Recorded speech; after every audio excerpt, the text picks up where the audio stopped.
Triple ই job একাডেমিতে আপনাদের সকলের স্বাগতম। যে সার্কিট কোর্সে ভিডিও লেকচারে আমরা আজকে আরেকটি সার্কিটের ইকুইভ্যালেন্ট রেজিস্ট্যান্স বের করার দেখব। তো স্ক্রিনে যে সার্কিটটি দেখতেছেন, এই সার্কিটটি 2014 সালে ঢাকা ওয়াসার অ্যাসিস্ট্যান্ট ইঞ্জিনিয়ার এক্সামে আসে। আচ্ছা, আমাদের এখানে যে গিভেন সার্কিটটি ছিল সেই সার্কিটটা হচ্ছে এই 1 নম্বর সার্কিটে গিভেন ছিল, এবং এখান থেকে আমাদের এবি টার্মিনাল রেসপেক্টে ইকুয়াল রেজিস্ট্যান্স কী ছিল সেটা বের করতে বলছিল। তো আমরা এই সার্কিটে বলছি কি যে প্রতিটা রেজিস্ট্যান্সের ভ্যালু কিন্তু 15 ওহম করেছিল। তো এখন দেখি আমরা যে এখানে এ এবং বি পয়েন্ট গিভেন ছিল, এবং আমরা ধরে নিই এটা সি পয়েন্ট, পরবর্তী রেজিস্ট্যান্স হচ্ছে সি পয়েন্ট, এবং যেহেতু এই সি পয়েন্ট থেকে আমরা দেখতেছি একটা শর্ট সার্কিট এখানে হয়েছে, তার মানে এই পয়েন্টটাকে সি পয়েন্ট মিন করবে, এবং এই সি পয়েন্ট থেকে আবার একটা এখানে শর্ট সার্কিট আছে, তার মানে এই নোটটাকে আমরা কি বলবো, সি নোট বলবো। সেমভাবে এখান থেকে যেহেতু এখানে শর্ট করে দেওয়া আছে, তার মানে এই নোটটাও সি নোট হবে, এবং এই বি নোট থেকে আমরা এই পরবর্তী যে নোটটা সেটাকে আমরা ডি নোট করি। তার মানে আলটিমেটলি এখানে টোটাল নোট আছে 4টা। তো আমরা এখন দেখি এই সার্কিট থেকে সিম্পলিফাই করে আমরা এই সার্কিট পাই। একটা রেজিস্টারে বোথ ইন যদি সেম নোট ডিনোট করে, তাহলে ওই আলটিমেটলি ওই রেজিস্টারটাকে আমরা কি শর্ট চিন্তা করতে পারি। আচ্ছা, তাহলে এখানে এই যে এই রেজিস্টার যেটা আছে, এই রেজিস্টার দেখেন বোথ ইন সি ইন বুঝাচ্ছে, তার মানে এই রেজিস্টার শর্ট আছে।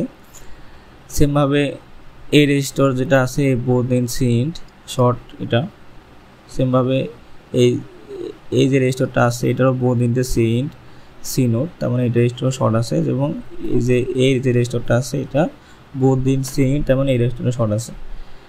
তো এই যে শর্ট আছে সেই শর্ট রেজিস্ট্যান্সগুলোকে আমরা যদি ইগনোর করে বাকি রেজিস্ট্যান্সগুলো কনসিডার করি, তাহলে দেখি কি থাকে, বাকি যে রেজিস্টারগুলো থাকে তার ভ্যালুগুলো দেখি আমরা।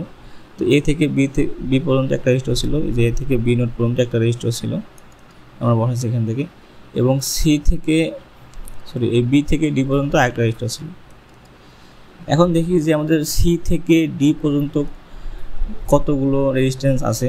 তো আমাদের এই সি নোট থেকে এই ডি নোট পর্যন্ত একটা রেজিস্টার আছে, এটা আমরা এটা এখানে বসাইছি। সি থেকে ডি নোটে আমরা কানেক্ট করছি।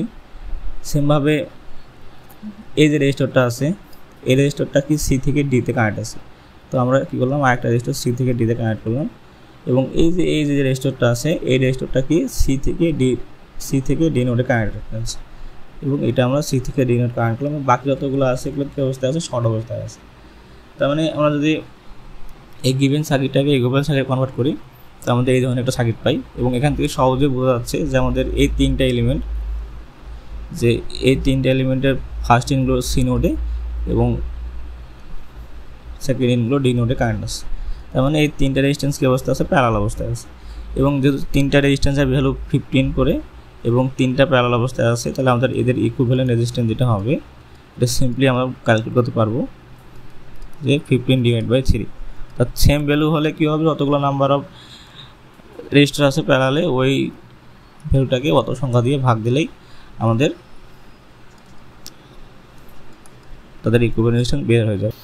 তো এখানে আমরা সার্কিটটা ড্র করি, যে এ থেকে সি পয়েন্ট পর্যন্ত একটা রেজিস্ট্যান্স ছিল, এবং বি থেকে ডি পর্যন্ত একটা রেজিস্ট্যান্স ছিল, এবং এই তিনটাকে আমরা কনভার্ট করে একটা ইকুইভ্যালেন্ট রেজিস্ট্যান্স কনভার্ট করেছিলাম, এবং যার ভ্যালু পাইছিলাম কত, 5।